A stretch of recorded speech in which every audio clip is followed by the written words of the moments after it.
Taala, di mana atas berkat limpahan rahmat-Nya kita masih diberi kesehatan dan kesempatan untuk bersama-sama di tempat ini, Bapak Ibu. Salawat dan salam tercurah kepada junjungan Nabi besar kita Muhammad Sallallahu Alaihi Wasallam, Nabi yang telah membawa kita dari alam kegelapan menuju alam yang terang benderang. Bapak Ibu sekalian, di sini saya ingin berbagi pemahaman dan pengalaman tentang penerapan budaya positif, Bapak Ibu. Untuk tujuan kali ini itu mengenai budaya positif, Bapak Ibu. Semoga dengan nanti apa yang kita dapatkan hari ini bisa kita sama-sama untuk aplikasikan untuk anak didik kita, Bapak Ibu.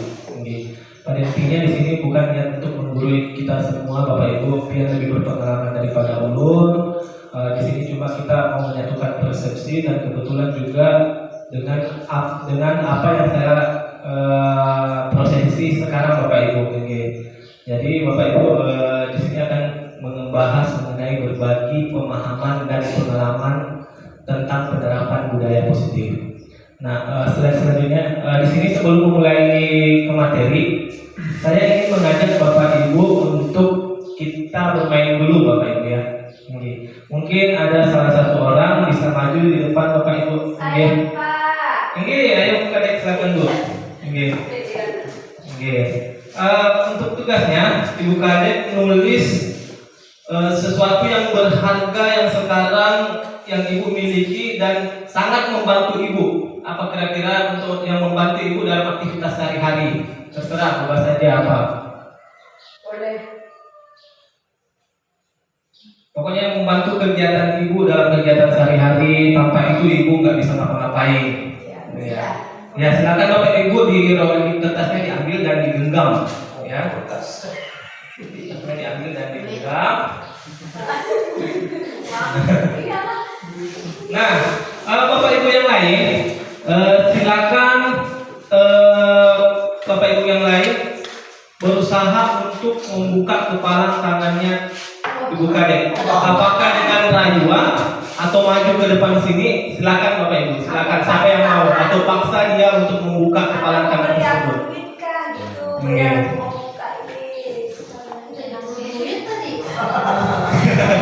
Iya. Ayo, siapa yang mau dulu merayu? Siapa yang mau merayu? Ya, Bu Misna, ayo Bu Mis. Ayo Bu Mis. Dirayu kamu pakai kata-kata kamu Mis. Nah.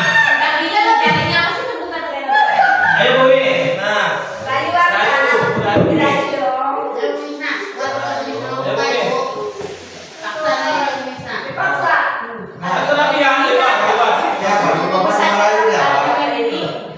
Pokoknya Pian mau maju ke depan juga, buka kepalan tangan Pian atau dengan rayuan gombal, silakan Bu.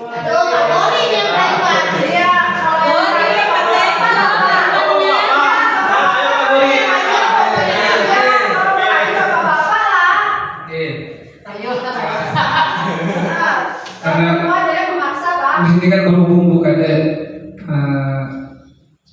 berjualan di Shopee itu, mungkin Bu Kadek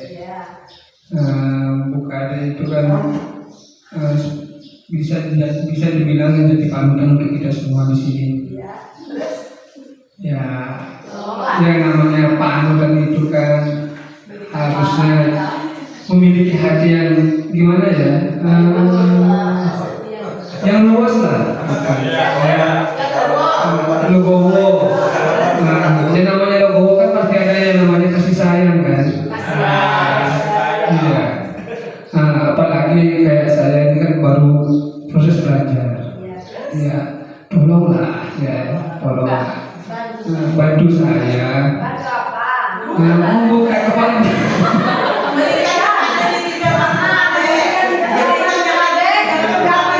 Memberikan genggaman tangan Bu Kadek, karena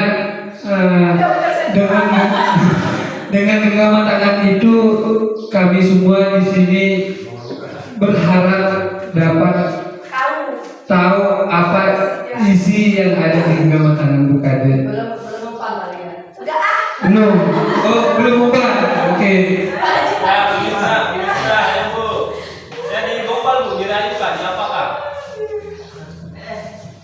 Bukan adik yang cantik, Melayu dulu, yang baik hati, yang suka berbagi sama kita semua. Oh iya, bagi apa juga ya? Bagi ibu lagi. Berbagi pengalaman ibu, kemudian ilmu yang diberikan kepada kami. Nah, kalau sekarang ini Bu, saya berdiri di sini, ingin sekali Ibu meminta kepada Ibu memberikan yang ada di genggaman Ibu ini. Paling berharga itu. Iya, terima kasih banyak Kade, ternyata berhasil. Iya, makasih Ibu Kadeka. Iya. Nah, dari tadi Bu ya, kita sudah belajar merayu kawan untuk membuka kepala tangan tersebut. Bapak Ibu yang lain, apa yang tadi Bapak Ibu lihat dari permainan itu? Nah, kira-kira apa yang Ibu lihat dari permainan tadi?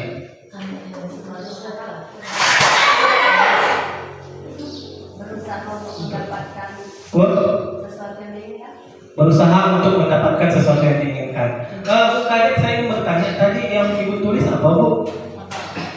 Ayah. Apa di situ Bu? Ayah. Ayah. Ayah aja kak? Oh, berbagi ayah aja jadinya. Sesuatu yang berharga kan? Nah, sesuatu yang berharganya Bu Kadek ayah. Nah, dan Bu Nisna berhasil untuk meraih tadi ini. Apa makna dari permainan tadi Bapak Ibu? Nah, makna dari permainan tadi Bapak Ibu itu sebenarnya kita sendiri yang menentukan pengendalian diri kita Bapak Ibu. Kita yang menentukan Bapak Ibu. Kita maunya seperti apa ke depannya diri kita. Kita maunya gimana ke depannya diri kita yang menentukan jalan kita sendiri Bapak Ibu. Ini kita yang menentukan jalan hidup kita Bapak Ibu. Kita yang berusaha untuk menerapkan apa yang akan kita mau terapkan ke depannya. Sama dengan materi ini Bapak Ibu terkait masalah budaya positif. Ini. Jadi budaya positif itu Bapak Ibu seketika dalam hati kita sudah kita niatkan dari awal, berarti ada usaha untuk menggapainya Bapak Ibu. Ini bisa dilanjut Bu. Nah, dari ini tadi ya Bu untuk pertanyaannya, lanjut Bu di hasil. Nah, untuk hasil kita sendiri yang memegang kontrol atas kepala tangan kita. Apakah kita membuka atau menutup kepala tangan kita, itu bergantung pada diri kita masing-masing sesuai dengan kebutuhan dasar kita saat itu. Nah, ini menurut Dr. Brian Glasser dalam contoh teori ilusi guru mengontrol murid. Pada dasarnya kita dapat memaksa murid untuk berbuat sesuatu jika murid tersebut memiliki untuk tidak melakukannya. Walaupun tampak guru sedang mengontrol perilaku murid, hal demikian terjadi karena murid sedang mengisingkan dirinya dikontrol saat itu. Bentuk guru menjadi kebutuhan dasar yang diberi murid tersebut. Jadi kita ini sebagai pengontrol di dalam pembelajaran Bapak Ibu. Jadi guru itu yang mengontrol untuk proses pembelajaran anak-anak Bapak Ibu. Selanjutnya yang kedua, ilusi bahwa semua penguatan positif efektif dan bermanfaat. Penguatan positif atau bujukan adalah bentuk-bentuk kontrol. Segala usaha untuk mempengaruhi murid agar mengulangi suatu perilaku tertentu adalah sesuatu usaha untuk mengontrol murid tersebut. Dalam jangka waktu tertentu, kemungkinan murid tersebut akan menyadarinya dan mencoba untuk menolak bujukan kita, atau bisa jadi murid tersebut menjadi tergantung pada pendapat sang guru untuk berusaha. Sama tadi Bu, terhadap kepala tangan itu, permainan kepala tangan itu, kita berusaha mempengaruhi. Ada yang berhasil dan ada yang tidak berhasil Bu ya. Pak Guru tadi tidak berhasil karena mungkin ada sesuatu, mungkin apakah pengaruh karena jenis kelamin dan sebagainya. Sama dengan ini, anak-anak itu bisa mengambil budaya positif itu tergantung cara kita mempengaruhi anak tersebut Bapak Ibu. Apakah dengan baik atau seperti apa caranya. Nah, itu selanjutnya yang ketiga, ilusi bahwa kritik dan membuat orang merasa bersalah dapat menguatkan karakter. Menggunakan kritik dan rasa bersalah untuk mengontrol murid menuju pada identitas gagal. Mereka belajar untuk merasa buruk tentang diri mereka. Mereka mengembangkan dialog diri yang negatif. Kadangkala sulit bagi guru untuk mengidentifikasi bahwa mereka sedang melakukan perilaku ini, karena seringkali guru cukup menggunakan suasana halus untuk menyampaikan pesan negatif. Ini. Jadi maknanya Bapak Ibu ya, pada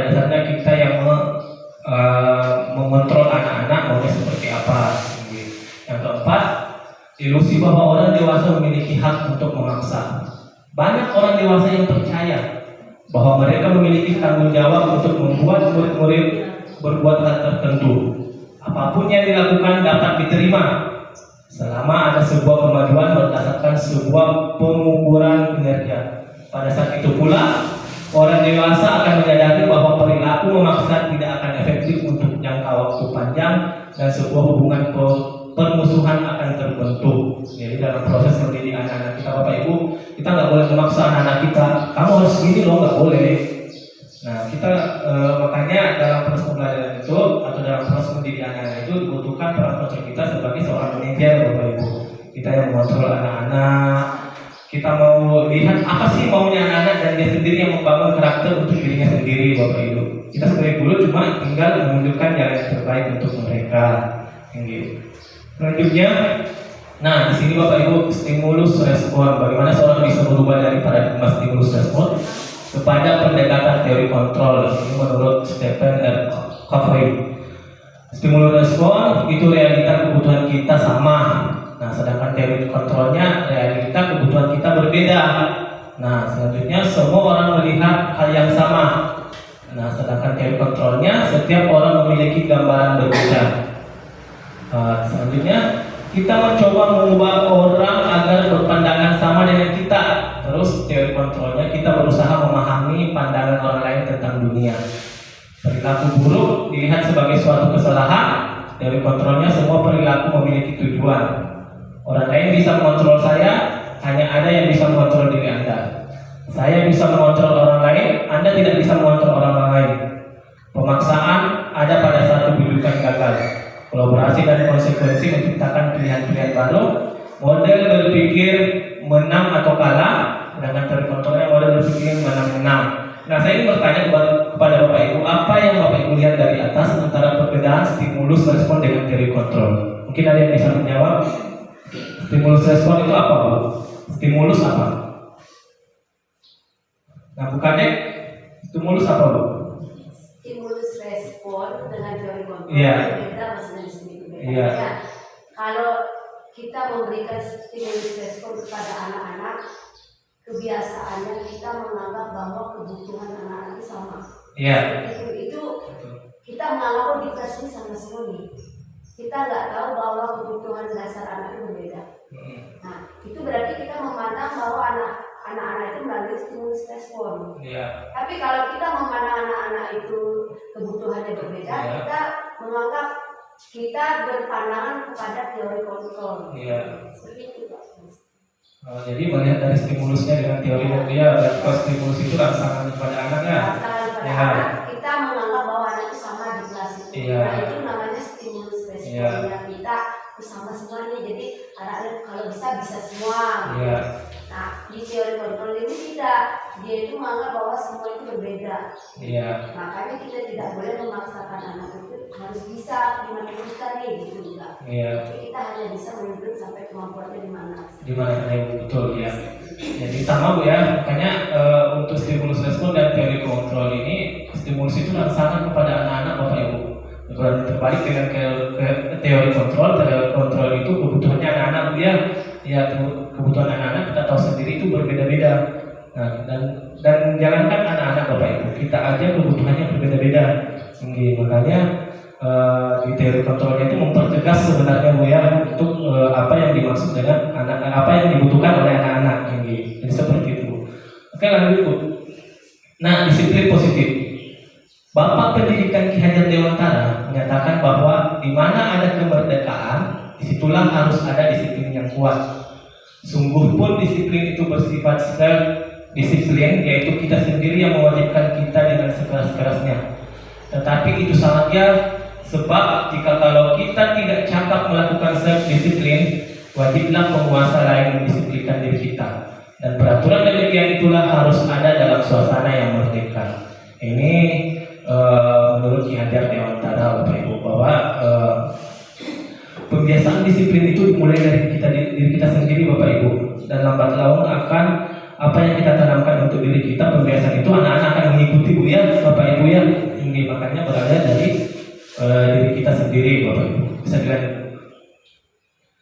Nah, untuk disiplin internal, disiplin diri dapat membuat seorang menggali potensinya menuju kepada sesuatu tujuan, sesuatu yang dihargai dan bermakna.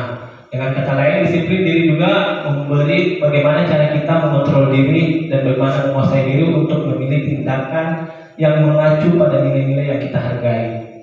Seseorang yang memiliki disiplin diri berarti mereka bisa bertanggung jawab terhadap apa yang dilakukannya karena mereka mendasarkan tindakan mereka pada nilai-nilai kebajikan universal. Nah, saya ingin bertanya kepada Bapak Ibu, kira-kira kalau anak-anak tidak memiliki sifat disiplin positif, apakah bisa melaksanakan tanggung jawabnya atau tidak? Pasti tidak ya. Ini berarti teori ini betul adanya. Ini. Jadi untuk penerapan budaya positif itu, apabila anak-anak kita mau minta pertanggungjawabannya, maka harus dimulai dengan mengubah dulu, gitu ya. Mengubah dulu, termasuk salah satunya adalah memperbaiki disiplinnya. Ini. Disiplin positif itu sebenarnya luas maknanya, ya. Luas, semuanya harus kita betul-betul lakukan pendekatan dengan anak-anak untuk mencapai tujuan dari disiplin itu. Ini. Tujuan, nilai dan kebajikan motivasi dalam diri.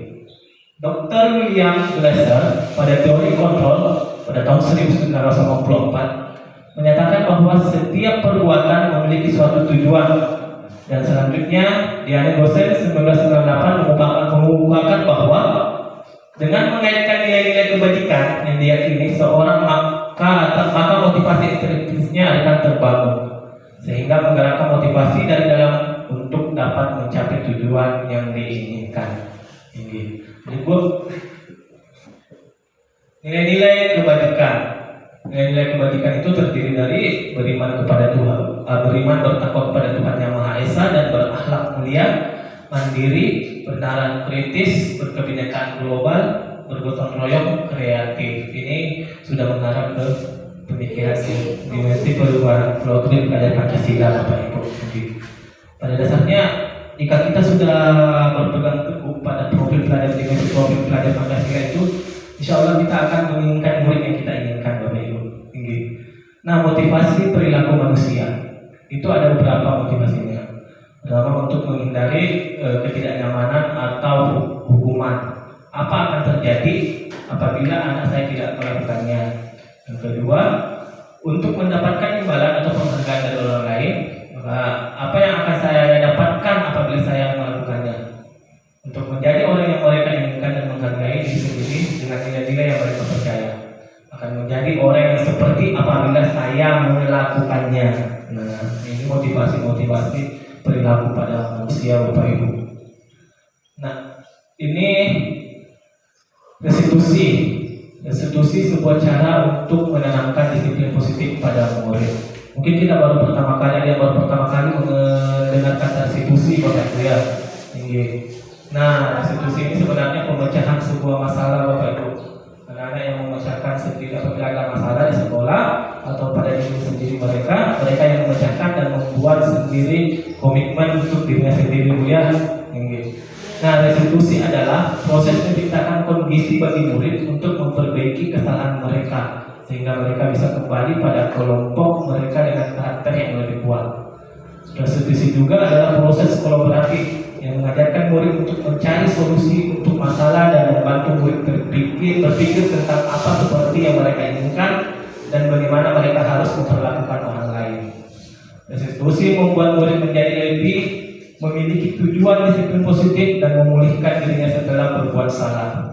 Penekanannya bukanlah pada bagaimana berperilaku untuk menyenangkan orang lain atau menghindari atau ketidaknyamanan, namun tujuannya adalah menjadi orang yang menghargai nilai-nilai kebajikan yang mereka percayai. Makanya dalam permasalahan anak-anak Bapak Ibu, kita diwajibkan untuk melakukan pemecahan masalah melalui restitusi, Bapak Ibu. Jadi anak-anak sendiri yang menceritakan bagaimana permasalahannya, apa yang mereka hadapi, apa alasannya dia melakukan itu, dan dia sendiri yang membuat komitmen untuk dari permasalahan tersebut. Dia akan membangun komitmen. Di mana letak posisi sebagai guru pada saat permasalahan restitusi tersebut? Guru sebagai manajer, dia yang akan mengarahkan siswa tersebut, ya. Nah, Dr. William Glasser, menurut Dr. William Glasser, Konstitusi diri adalah cara yang paling baik dalam konstitusi. Diri boleh belajar untuk mengubah kebiasaan dari kecenderungan untuk mengomentari orang lain menjadi mengomentari diri sendiri. Nah, jadi pada saat konstitusi itu Bu, anak-anak itu yang mengomentari dirinya sendiri. Dia sendiri, oh saya begini, kenapa saya lambat? Misalnya anak-anak bermasalah, saya lambat ke sekolah Pak, kenapa lambat ke sekolah? Dia sendiri yang menjawab dan dia sendiri juga yang memecahkan dari permasalahannya itu. Ya. Nah, kebutuhan dasar manusia. Nah, ada 5 kebutuhan dasar manusia Bapak Ibu. Ada kesenangan, ada kasih sayang dan rasa diterima, kebebasan, penguasaan, dan bertahan hidup. Ini pada dasarnya kebutuhan kita Bapak Ibu. Bukan cuma anak-anak itu semua Bu, ya. Ini kebutuhan dasar manusia yang dibutuhkan. Bisa berjalan. Nah, ini saya ingin mengajak Bapak Ibu. Ini ada contoh kasus di atas. Kira-kira kalau Ibu menelaah ini masuk kebutuhan yang mana pada diri kasus di atas? Silakan dibaca. Dinda, seorang anak kelas 3 SD, begitu tiba di rumah, sepulang dari sekolah menangis dan mengadu pada ibunya bahwa dia dibenci pada ibu rani gurunya. Menurut Anda, kebutuhan apa yang berusaha dipenuhi oleh Dinda jika jawabannya seperti ini? Ibu guru bilang, aku tidak boleh bersenandung waktu mengerjakan tugas. Katanya kelas harus tenang, tidak ada suara. Kan enggak seru jadinya. Kira-kira itu kebutuhan apa Bu yang dibutuhkan Dinda? Kebebasan. Kebebasan apa kesenangan? Hah? Ya, yang jawab kebebasan siapa? Kenapa Bu bisa kebebasan?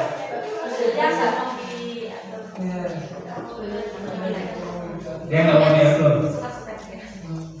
Kalau kadang tadi ya Bu? Dia pengen senang nyanyi-nyanyi sambil ngerjain tugas gitu. Jadi kesenangan. Iya. Ini kesenangan Bu, ya, karena ini ada dia menyukai, ada perasaan menyukai bersenandung itu.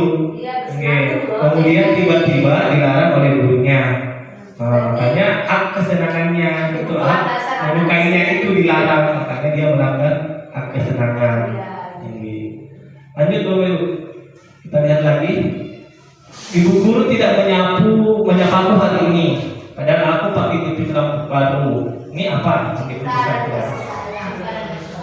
Ya, cinta dan kasih sayang. Aku sebel, gambarku tidak rapi, malah ibu guru tunjukin ke teman-temanku di depan kelas. Ini apa? Penguasaan. Aku sebel, gambarku tidak rapi, malah ibu guru tunjukin ke teman-teman di depan kelas. Dia tidak bisa memiliki kebutuhan dasar penguasaan. Ya, ini penguasaan. Nah, selanjutnya aku bosan. Masa belajarnya cuma gitu-gitu aja, dengerin guru aja. Ini apa? Aku bosan. Kesenangan apa kebebasan? Aku bosan. Masa belajarnya cuma gitu-gitu aja, dengerin guru aja. Yang jawab kebebasan siapa? Aku kebebasan. Yang jawab kesenangan? Kenapa Bu? Yang jawab apa yang dia lihat dari kasus di atas? Dari aku bosannya itu Pak. Nggak bebas Mengekspresikan dirinya. Yang jawab kesenangan? mungkin dia pengen belajar sesuatu yang lain gitu. Kalau belum lebih cenderung kebebasan, karena di sini ada juga untuk kebebasan pada dirinya. Nggak ada sesuatu yang disukai Bu di sini dalam kasusnya. Makanya dia termasuk dalam kebebasan. Lanjutnya Bu. Nah, 5 posisi kontrol yang harus dimiliki oleh seorang guru Bapak Ibu. Nah, di sini ada tahapannya Bu, dari yang paling berat sampai yang paling baik Bapak Ibu. Ada posisi guru kita sebagai posisi kontrol kita sebagai penghukum, ada posisi kontrol kita membuat merasa bersalah, teman, pemantau dan manajer Bapak Ibu. Nah, saya rasa kalau nomor 1 mungkin pernah kita melakukan Bapak Ibu ya, pernah lebih ya, pernah semua yang kita lakukan ya. Tinggi. Tapi yang kita mau inginkan, yang diminta sebenarnya dalam pendidikan itu yaitu kita sebagai manajer Bapak Ibu, ya. Pada akhirnya nanti kita sebagai manajer aja dalam pembelajaran. Sebenarnya yang diminta dalam kurikulum merdeka dalam proses pembelajaran juga ini posisi kontrol ini. Selanjutnya Bu. Nah, penghukum kita lihat satu-satu ya. Guru-guru yang menerapkan posisi penghukum akan berkata, patuhi aturanku, ya, patuhi aturan saya, atau awas, kamu selalu saja salah, pasti selalu yang terakhir selesai. Guru seperti ini senantiasa percaya hanya ada satu cara agar pembelajaran bisa berhasil, yaitu dengan cara diri sendiri menghukum. Makanya misalnya dalam proses pembelajaran kan, termasuk saya pribadi masih menerapkan sebenarnya juga ini. Kalau anak-anak nggak menyelesaikan tugasnya kan, kita harus berdiri di depan, kaki, nggak dipungkiri Bu. Memang bisa terjadi kita dan memang rata-rata kita pakai ini konsep ini. Penghukum nada suara ini, penghukum selalu menggunakan nada suara tinggi, bahasa tubuh, mata melotot, dan jari-jari menunjuk menghadiri. Terhambat lagi, pasti terlambat lagi, lalu datang terlambat. Apa bisa datang tepat waktu? Ya, selalu seperti itu. Kalian pakai nada tinggi ya. Nah, tanyakan kepada diri Anda, bagaimana perasaan murid bila guru berbicara seperti itu. Dasar muridnya datang. Nah, sekarang sebenarnya kita sudah bisa menelaah diri kita, posisi kita sekarang berada di posisi kontrol mana untuk sekarang ini, ya kan? Selanjutnya Bu. Nah, kemungkinan murid marah dan menendam atas bersifat agresif. Bisa jadi sesudah kembali duduk, murid tersebut akan mencoret-coret bukunya atau meja tulisannya. Lebih buruk lagi, sepulang sekolah murid melihat motor atau mobil bapak ibu guru akan menggores kendaraan tersebut dengan bambu. Ini beliau dampak dari apa yang kita lakukan Bu. Iya. Ini dampak dari penghukum itu. Nah, membuat merasa bersalah ini posisi kontrol yang kedua Bapak Ibu. Nah, pada posisi ini biasanya guru akan bersuara lebih lembut. Pembuat merasa bersalah akan menggunakan keheningan yang membuat orang lain merasa tidak nyaman, bersalah atau rendah diri. Kata-kata yang keluar dengan lembut akan seperti, ibu sangat kecewa dengan kamu. Berapa kali bapak harus memberitahu kamu ya? Gimana coba kalau orang tua kamu tahu kamu berbuat begini? Nah, di posisi ini murid akan memiliki penilaian diri yang buruk tentang diri mereka. Murid merasa tidak berharga dan telah mengecewakan orang-orang disayanginya. Ini membuat merasa bersalah. Jadi posisi kita itu, kita berusaha menunjukkan anak-anak bahwa dia salah. Nah, ini kayaknya Bapak Ibu kita pernah pakai ini juga ya? Iya. Tapi saya masih pakai ini juga. Tinggi lagi dulu. Membuat merasa bersalah, nada suaranya membelas, halus, sedih, bahasa tubuh merapat pada anak, lesu. Contohnya, adik, kamu ini bagaimana ya? Kamu sudah berjanji dengan ibu tidak akan terlambat lagi. Kamu kenapa ya senang sekali mengecewakan ibu?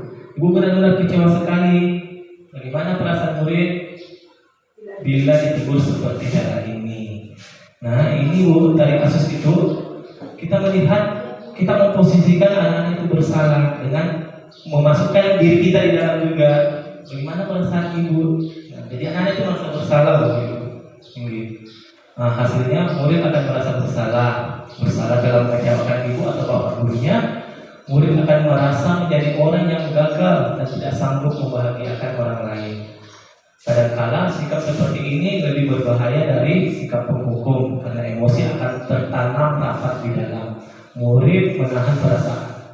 Tidak seperti murid dalam dengan guru penghukum, di mana murid bisa menumpahkan amarahnya walaupun dengan cara negatif. Murid tertekan seperti ini yang tiba-tiba bisa meletus amarahnya dan bisa menyakiti diri sendiri atau orang lain. Ya, selanjutnya.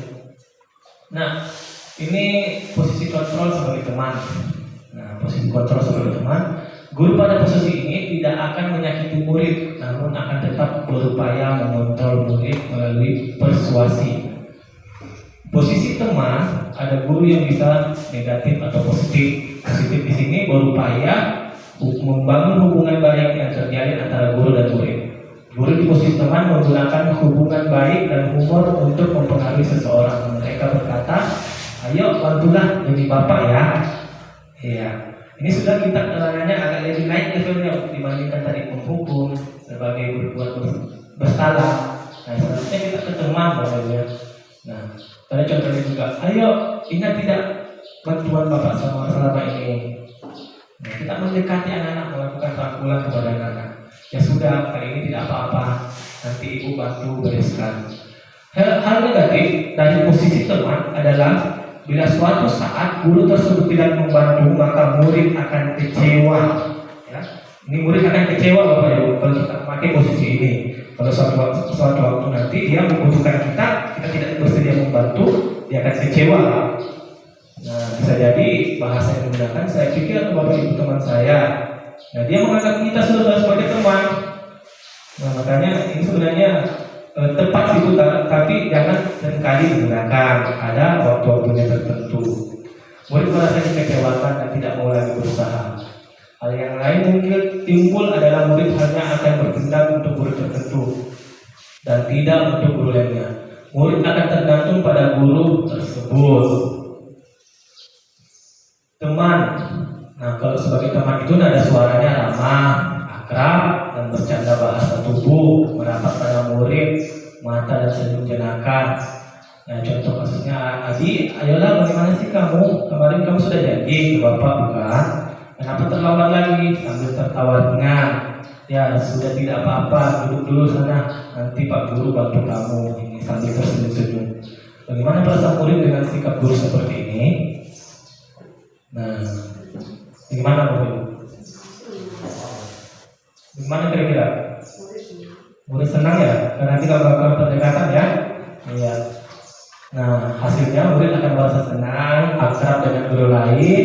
Ini termasuk dampak yang positif. Hanya saja di sisi negatifnya murid menjadi tergantung pada guru tersebut.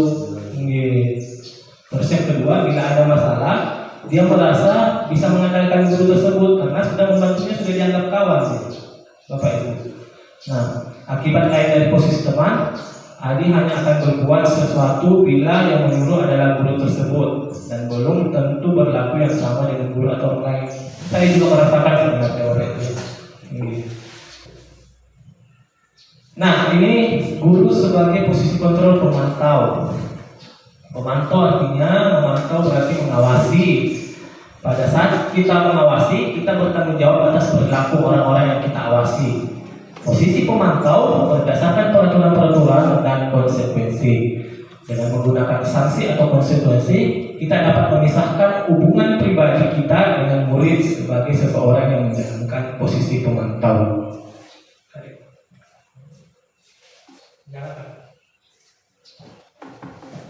Seorang pemantau sangat mengandalkan perhitungan, catatan data yang dapat digunakan sebagai bukti atas perilaku seseorang. Posisi ini akan menggunakan speaker atau slip catatan daftar cek posisi pemantau sendiri berasal dari teori stimulus respon yang menunjukkan tanggung jawab guru yang mengontrol murid. Nah, ini sudah naik levelnya Bu. Kita sebagai guru itu sebagai pemantau aja dalam segala permasalahan. Lanjut Bu. Masa tunggu yang formal. Murid memahami konsekuensi yang harus dijalankan karena telah melanggar salah satu peraturan sekolah. Guru tidak menunjukkan suatu emosi yang berlebihan, menjadi marah atau membuat merasa berbuat salah.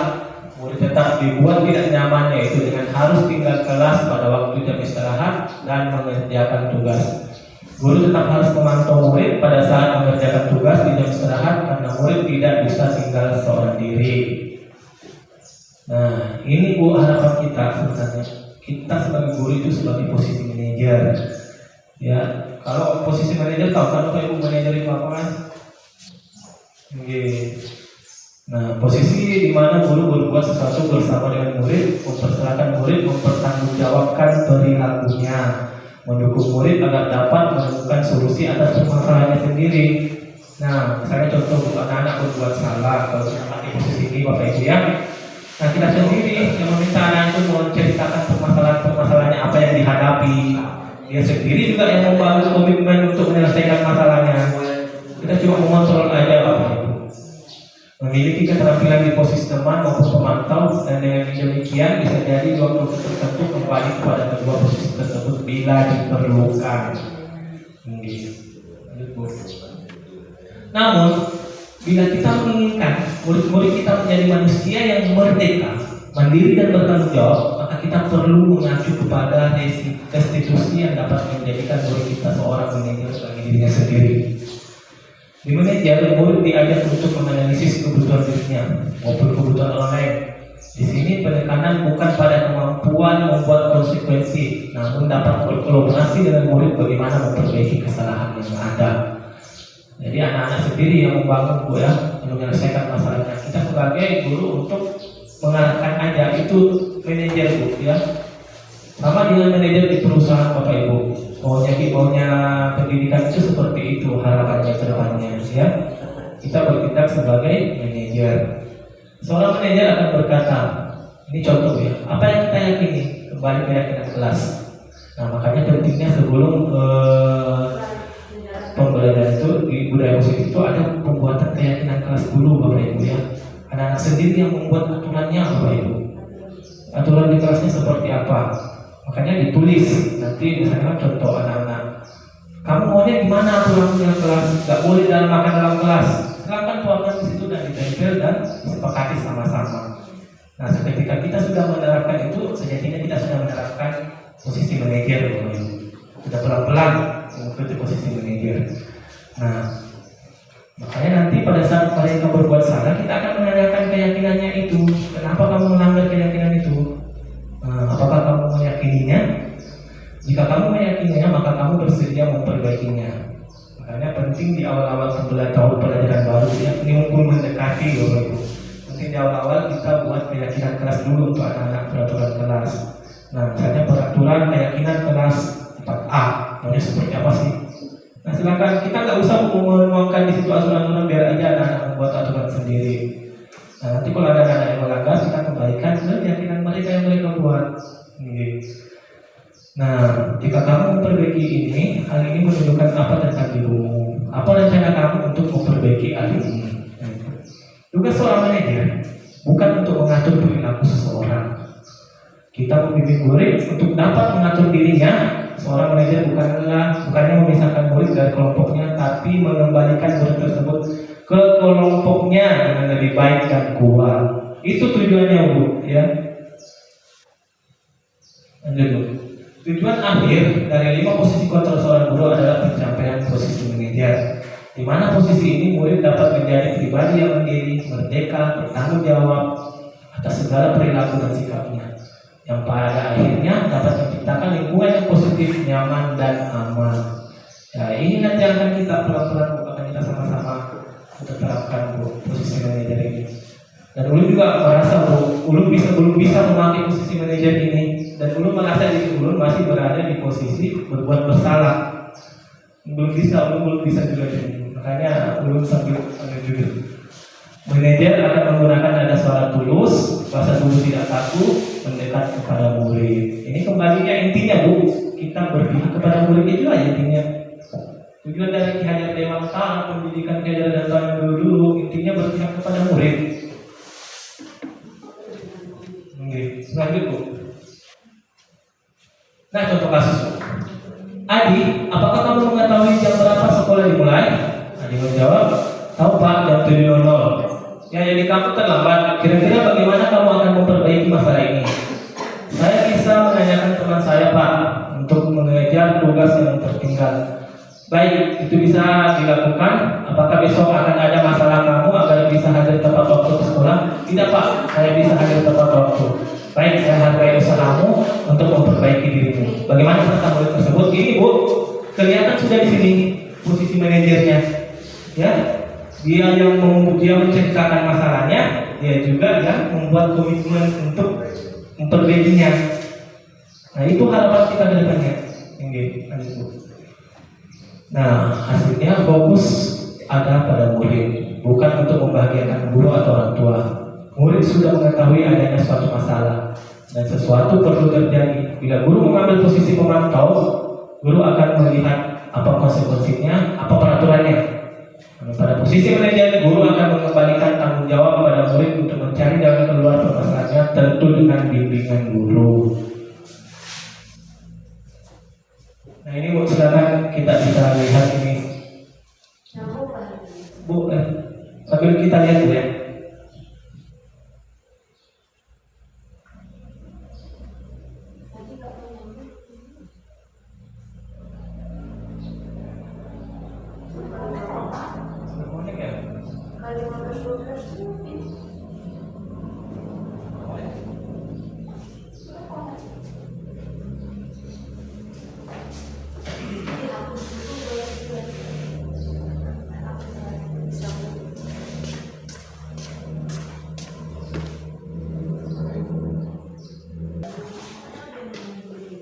Mengapa keyakinan kelas? Mengapa tidak peraturan kelas saja? Nah, kenapa kira-kira Bu? Nah, pertanyaan pematinya, mengapa kita harus pakai helm sama dengan Bu ya? Mengapa kita harus pakai masker? Nah, lanjut Bu. Nah, keselamatan dan kesehatan itu menjadi keyakinan, di mana keyakinan itu tumbuh dalam diri kita. Nilai-nilai kebajikan dunia sosial yang disepakati secara tersirat dan tersurat, lepas dari latar belakang suku, negara, bahasa maupun agama. Makanya tadi pertanyaannya di awal, mengapa harus keyakinan kelas bukan peraturan kelas? Yaitu tujuannya ya. Karena itu dalam diri harus membangunkan unsur intrinsik anak itu. Ya, Kesadaran dirinya. Nah, selanjutnya Bu, keyakinan kelas bersifat lebih abstrak daripada peraturan yang lebih rinci dan konkret. Keyakinan kelas berupa pernyataan-pernyataan universal. Pernyataan keyakinan kelas senantiasa dibuat dalam bentuk positif. Keyakinan kelas hendaknya tidak terlalu banyak sehingga mudah diingat dan dipahami oleh semua warga kelas. Keyakinan kelas sebaiknya sesuatu yang dapat diterapkan di lingkungan tersebut. Semua warga kelas hendaknya ikut berkontribusi dalam pembuatan keyakinan kelas lewat kegiatan curah pendapat. Bersedia meninjau kembali keyakinan kelas dari waktu ke waktu. Makanya pentingnya nanti di awal pembelajaran gue, mudah-mudahan kita semua kita sama-sama membuat keyakinan kelas di awal Bapak Ibu. Siap. Ini. Nah, contoh keyakinan kelas. Nah, ini karena contoh kelas 1. Ini anak-anak yang membuat Bu. Setiap anggota kelas perlu belajar. Nah, setiap anggota kelas perlu senang. Setiap anggota kelas perlu melakukan tugas. Setiap anggota kelas perlu saling menghargai. Nah, ini misalnya contoh Bu ya, di atasnya sebuah contoh Bu. Sama nanti ke depannya kita mengharapkan anak-anak, biar aja anak-anak maunya seperti apa nanti membuat keyakinan kelasnya. Maunya bersenang-senang, nggak boleh makan di kelas. Tapi alhamdulillah Bu sudah menerapkan juga di kelasnya Bu Ida kemarin, izin Bu ya. Ini Bu sudah menerapkan. Anak-anak itu memang nggak ada maunya untuk ke arah yang negatif, semuanya positif yang diinginkan untuk membuat keyakinan kelas ini. Nah, sama dengan makanya kalau kita ke peraturan itu lebih agak kasar Bu ya, sebenarnya agak Peraturan itu Ini. dibuat oleh guru. ya Jadi kita mau melakukan apabila nggak dilakukan akan ada sanksinya. Kalau keyakinan kelas dikembalikan ke diri kita sendiri, kita yang meyakini gitu lah. Gitu. Nah, keyakinan kelas ini Bu, contoh Bu yang sudah belum ambil di kelasnya Bu Ida semalam. Ini anak-anak membuat keyakinan kelasnya, saya petakan kemarin. Nah, keyakinan kelas ini keyakinan kelasnya ceria, disiplin waktu. Ini contoh ya, siswa masuk kelas tepat waktu, berbaris di teras, kelas menyanyikan lagu kebangsaan dan lagu yang dapat memotivasi pembelajaran di kelas. Lanjut Bu. Bersikap dan bertindak positif, membuang sampah pada tempatnya, memakai kaos kaki selama di sekolah, mendapat sepatu saat di kelas, meletakkan sepatu di dalam sepatu, menjaga kebersihan kelas termasuk meja dan dinding kelas, selalu semangat dalam pembelajaran, menolong teman yang memerlukan bantuan, selalu menciptakan kedamaian antar teman dalam kelas. Nah, penerapan segitiga institusi. Nah, setelah kita membangun keyakinan kelas Bapak Ibu, pada akhirnya nanti kita juga akan menerapkan ini Bapak Ibu, penerapan segitiga institusi. Segitiga institusi itu adalah suatu proses dialog yang dijalankan oleh guru atau orang tua agar dapat menghasilkan murid yang mandiri dan bertanggung jawab. Ini tadi Bu. Nah, kesimpulan Bu untuk budaya positif. Budaya positif yang diterapkan melihat kebutuhan dasar murid dan berusaha memenuhi kebutuhan dasar murid. Budaya positif dilandasi dengan keyakinan kelas yang dibuat secara bersama murid. Budaya positif berdasarkan disiplin positif yang menumbuhkan motivasi internal murid. Budaya positif dengan keyakinan kelas atau sekolah yang sesuai dengan kebutuhan belajar murid dapat dibangun melalui strategi di tiga institusi yang diterapkan setiap guru di sekolah. Budaya positif dapat terwujud dengan kerjasama warga sekolah. Pada akhirnya nanti dari akhir dari materi ini kita menginginkan pembelajaran yang berpihak kepada murid. Itu intinya Bapak Ibu ya. Kita tujuannya ke situ sebenarnya. Ini sebenarnya untuk berpihak kepada murid ini sudah lama-lama dicetuskan oleh Ki Hajar Dewantara. Tujuan akhirnya ke situ. Nah, untuk mencapai sebenarnya tujuan berpihak kepada murid itu ya ke sini. Penerapan budaya positif ini apa yang kita lihat tadi melalui penerapan di tiga institusi, membangun keyakinan kelas dan lain sebagainya. Itu pada intinya Bapak Ibu. Oke, itu Bapak Ibu mungkin ada yang mau ditanyakan atau kita berdiskusi atau kedua orang silakan. Atau mungkin ada yang menceritakan permasalahan atau kisahnya di kelas seperti apa biar sama-sama kita bisa berbagi Bu. Bukan Bu.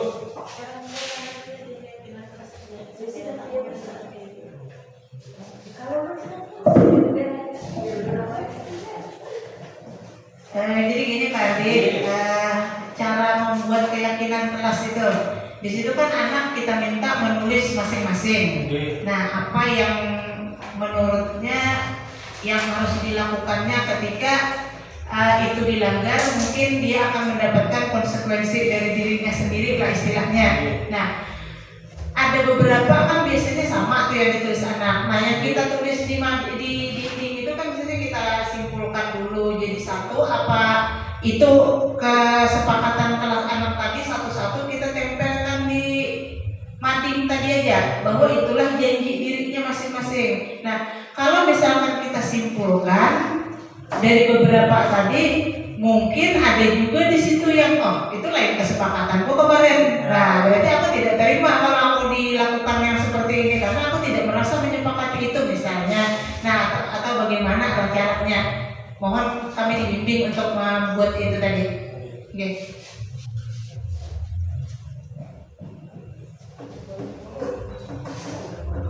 Ya ini saya pesan jawab ya, nanti bisa diluruskan ini. Oke. Untuk membuat keyakinan kelas Bapak Ibu, makanya sebelum diawalkan posisikan diri kita sebagai manajer, ya posisikan diri kita sebagai manajer dalam pembelajaran. Jadi kita pertama itu mengarahkan dengan siswa dalam proses pembuatan keyakinan kelas, apapun yang dibuat oleh temanmu itu harus kita tenangkan dulu ke anak-anak. Apapun yang dibuat oleh temanmu itu yang memang harus disepakati di kelas ini seperti itu. Menumbuhkan keyakinan dulu ke semuanya Bapak Ibu bahwasanya keyakinan kelas ini semuanya ke arah yang lebih positif, bukan ke arah yang negatif. Makanya di awal itu kita menumbuhkan itu memposisikan diri sebagai manajer dalam pembelajaran. Terus tadi terkait masalah banyak bermacam-macam Bu ya, keyakinannya ada yang ini, ada yang itu. Makanya kan kita melakukan pemetaan terhadap keyakinan yang mereka buat. Misalnya mereka jangan makan di kelas. Nah, semua kan dikumpulkan jadi satu, kita tarik kesimpulan di situ. Itu berupa kesimpulan di akhir Bu. Dan nanti di akhirnya kita kembalikan ke semua anak, kamu siap tidak mengikuti keyakinan ini? Itu pada intinya Bu. Kalau anak-anak siap berarti aman, kita lanjutkan keyakinan kerja, kita tempel di dinding. Tapi kalau ada anak-anak satu yang tidak setuju, ya disertakan dengan alasannya dan cari cara lain untuk membuat keyakinan kelas yang lain lagi gitu seperti itu. Mungkin Bapak Ibu ada yang lain bisa menambahkan. Bukan itu mungkin.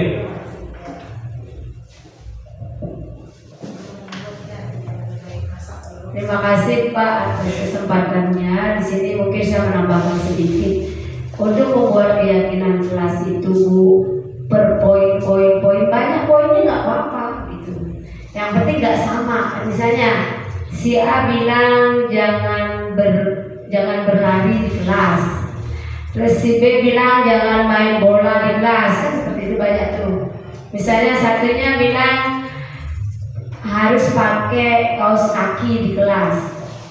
Nah, ini kayaknya kesepakatan kesatria dari dulu di kelas 3. Itu kan bisa kita kelompokkan. Tadi yang jangan berlari sama bermain bola itu kan membuat keributan sebenarnya di kelas. Nah, jadikan kalimat keyakinan kelas itu jangan pakai kata jangan atau tidak. Jadikan kalimat positif. Berarti biar kelas itu tenang atau aman gimana kata-katanya. Tapi jangan tidak boleh ribut, tidak gitu. Tapi kalau tidak boleh ribut artinya apa di kelas itu? Aman, tenang, kan kayak gitu ya, seperti itu.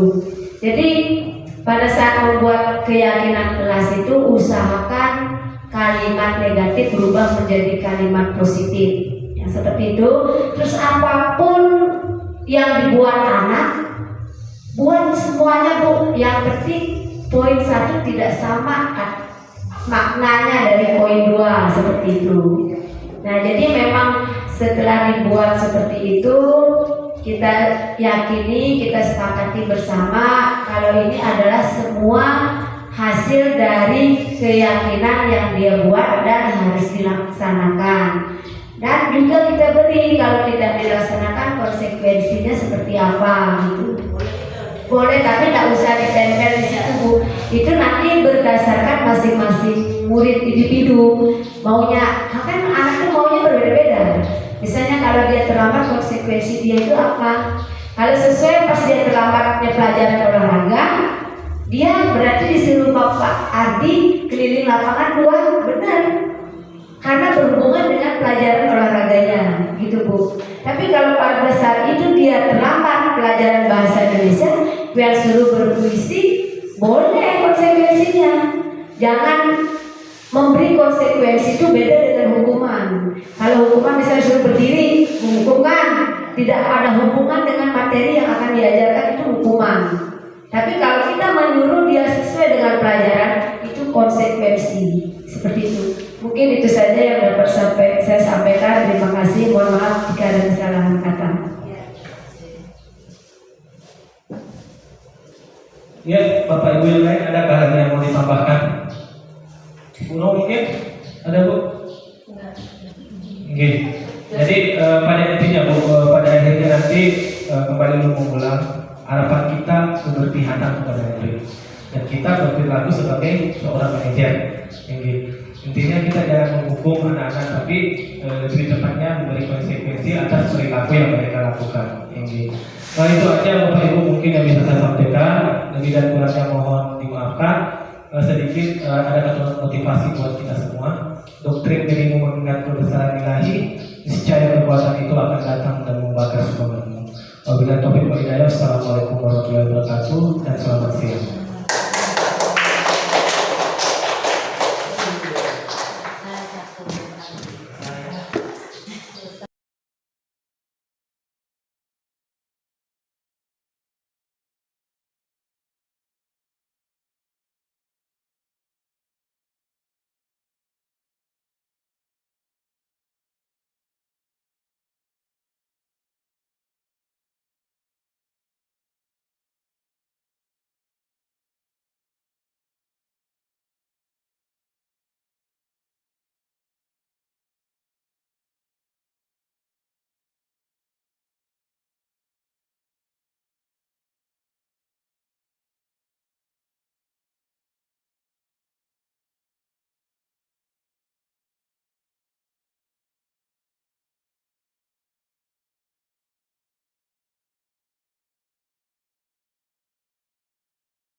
Duduk nak.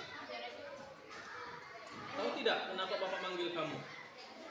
Enggak. Jadi gini ya, Nak Sisil.